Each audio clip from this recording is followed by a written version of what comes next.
up, guys? It's Jordan from Blackwater, Japan, and right now it is about 4:30 p.m. And I'm gonna pull in the Lexus LS400 and try and finally throw those coilovers on. I have about an hour and a half to 2 hours to do this before the shop starts closing up. Our schedule ended early. Usually ends at about 5, and so I've been wanting to throw these on for a while. We've had them in the trunk for a while, so I'm gonna try and just throw them in and see how it looks. Step 1, pulling into the lift. Okay, so I pulled the car in real quick. These are the coilovers we're going to be installing. I don't know if you guys remember, but from one of my past videos, we got these at Pick and Pull off of UCF10.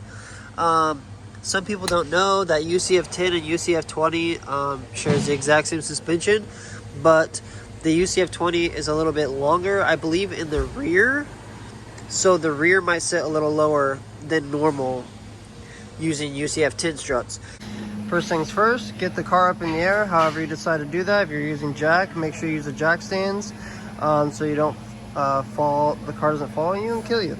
So, I got the center caps off on all 4 wheels, got the wheel lock key from the back, and then I'm just gonna zip all 4 wheels off and then get started. I'm just gonna start taking the bottom strut mounts out on every single coil, and then I'm gonna go back down to the top and get the 3 top hat bolts out on each side. I have to pull the back seats, I believe, to get to these top mount bolts, and I'm just gonna pull them out, drop them, and then put the new ones in. Should be fast and simple.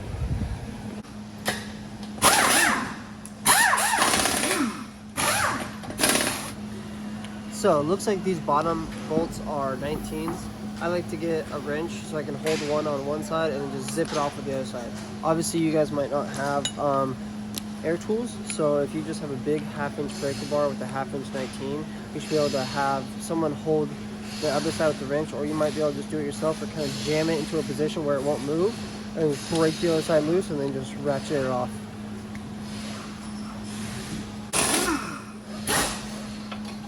Okay, so I got all the bolts off on all 4 corners, and I just left, well, I got all the nuts off, sorry, and I left the bolt in there so it holds the bottom of the coilover, or the strut I should say, in place still. And I'm just gonna go to the top and drop all 3 top hat bolts on all 4 sides, and then come back down, and then I'll bust that nut out, or bolt, whatever you want to call it, and then I'll kind of wiggle them all out, and you'll see that.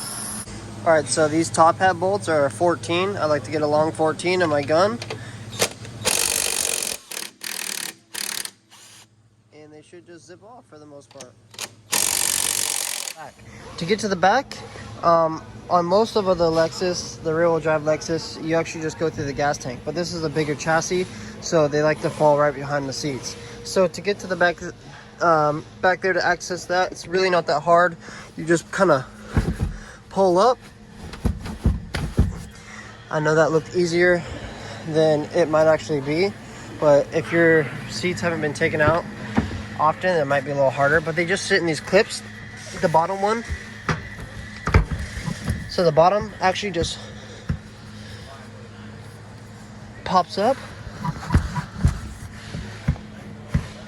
and slides out like that, sort of. Okay, so the seats just kind of sit in these bolts, or these, these clips here.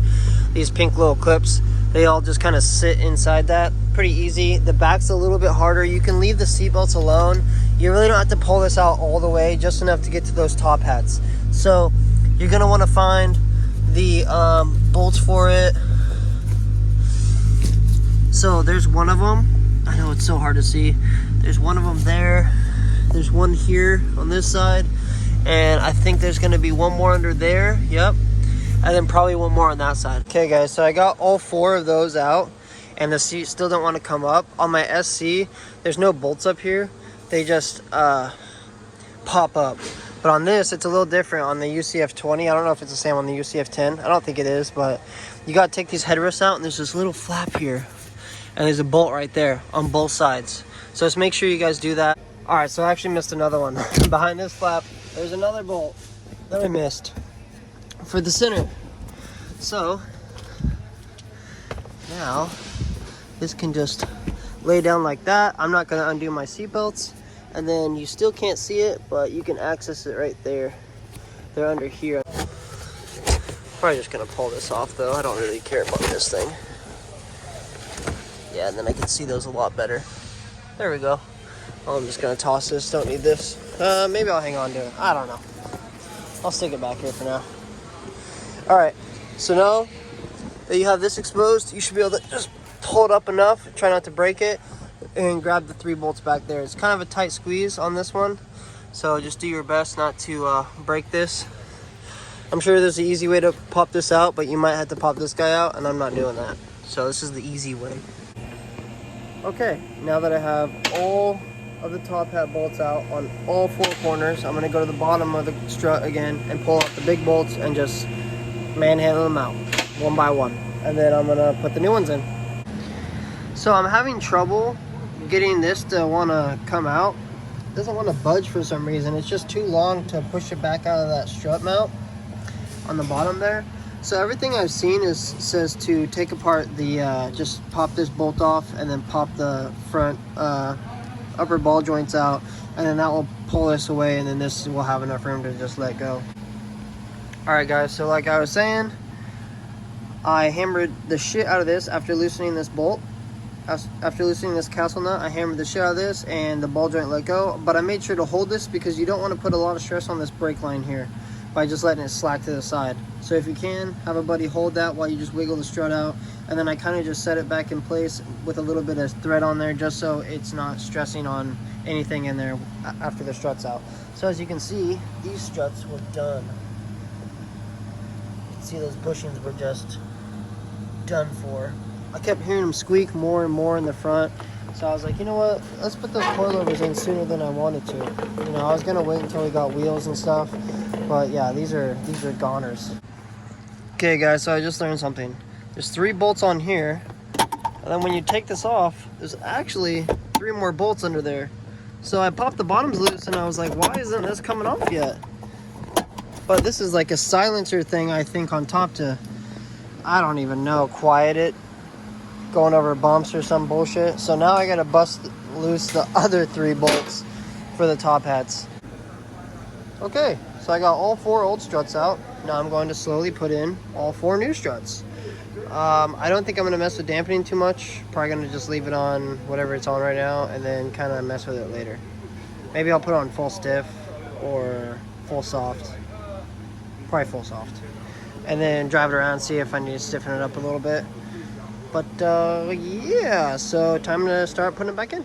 Well, what I like to do is I just kind of eyeball where the strut is going to line up the closest, with that being straight in the spot and that bolt being forward, if that makes sense.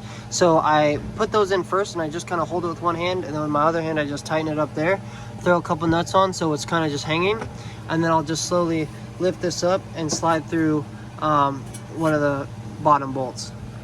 So I'm just going to kind of put every single strut in like that, hanging, and then I'll start to put in the bottom bolts and then zip everything tight. So I just want to show you guys basically what I did here. Put a jack on the hub, and then I jacked it up. Sorry, I'm trying to shine the light to where I can get a bolt through. So got the bolt through on this side, just kind of, now I'm taking my little sledge. Gosh, the lighting's so bad, I'm so sorry guys. Now I'm just taking my little mini sledge here and just kind of tapping the bolt through and wiggling the strut at the same time to make sure it comes through the other side. Oh my goodness guys, my lighting is so bad, so is my filming. So yeah, and then I'm just gonna put the nut on that side, and then like this wheel gap, oh my gosh, this is this is getting so low. Okay, so I got all the main bolts in for the struts, all 3 top hats bolts on all 4 struts, and all 4 bottom bolts on all 4 struts. So now I'm going to go up in the air and use my gun and zip the bottom bolts on first, and then go to the top and use my impact, electric impact, and zip those on. And then I can't forget that I have to put the ball joints back.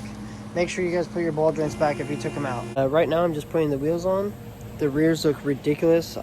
Like I said before guys, the UCF10s rears are a lot smaller than the UCF20s, so that's probably why it looks so freaking low, or the guy just had it slammed in the rear. The front doesn't look as bad, but I don't have a wheel on it yet.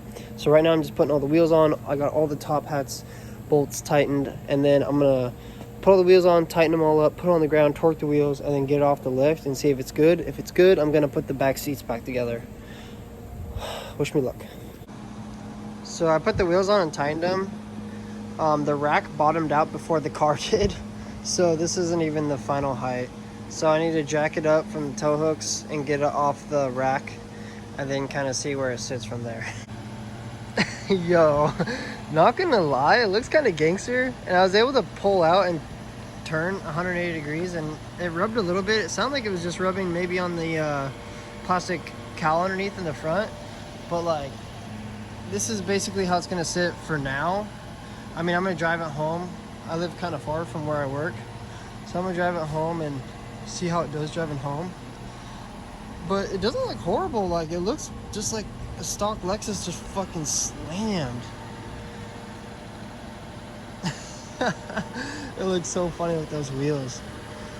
It's just fucking slammed on its nuts. That's hilarious. So I think that concludes my video, guys. All I'm gonna do now is put the seats back and be out of here. I gotta put my tools away, and then I gotta come back in the morning. I hope you liked this video. I hope it helped whoever needed to have some help installing coilovers on their LS400. It's not that hard of a job, but just don't do what I did and buy used coilovers, and don't adjust them to where you're liking. Because if you just throw them in there, they might be slammed, they might be high as hell. You don't know what what the last person was on. So anyway, stay tuned for more videos. Like, comment, subscribe as always, and check us out on Instagram at blackwater.jpn. And yes, I hope you liked the video. Peace.